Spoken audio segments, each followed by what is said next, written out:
আমি ভুক্তভোগী পৰিয়ালৰ ঘৰত কাষত আমি আহিছোঁ। আহি পেলাই চাইছোঁ এতিয়ালৈকে বৰমৰীয়া পৰিয়ালহঁতৰ লগত কোনো ধৰণৰ বুজাবুজ হোৱা নাই।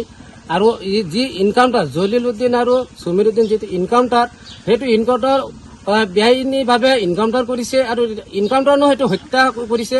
মুছলমান হোৱাৰ কাৰণে হত্যা কৰিছে।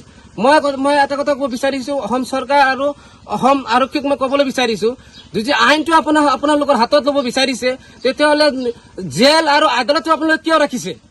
আৰু এই জেল আদালত কিয় ৰাখিছে? আৰু এইটো যদি আপোনালোকে মুছলমান সংখ্যালঘু মানুহ যদি আপুনি তিলকৈ আপোনালোকে ইনকাউণ্টাৰ কৰিব মাৰি দিব। আৰু এই যি ভুক্তভোগী পৰিয়ালক আজিলৈকে কোনো ধৰণৰ বৰমৰীয়া ইয়াত উপস্থিত হোৱা নাই। আমি মুছলিম ছাত্ৰসন্থাই তীব্ৰভাৱে গৰিহণা দিছোঁ। আৰু কালিৰ ভিতৰত 10 দিন ভিতৰত যদি হিমন্ত বিশ্ব শৰ্মাই কৈছে যে ইয়াৰ তদন্তত আওতাত আনিব, আৰু সঠিক তদন্ত যদি নাহে, তেতিয়া আমি জুৰিয়াৰ পৰা আৰু ধগাঁওলৈ ৰেল অৱৰোধ কৰিবলৈ বাধ্য হ'ম। হাজাৰ হাজাৰ মানুহ লৈ ৰেল অৱৰোধ কৰিবলৈ বাধ্য হ'ম।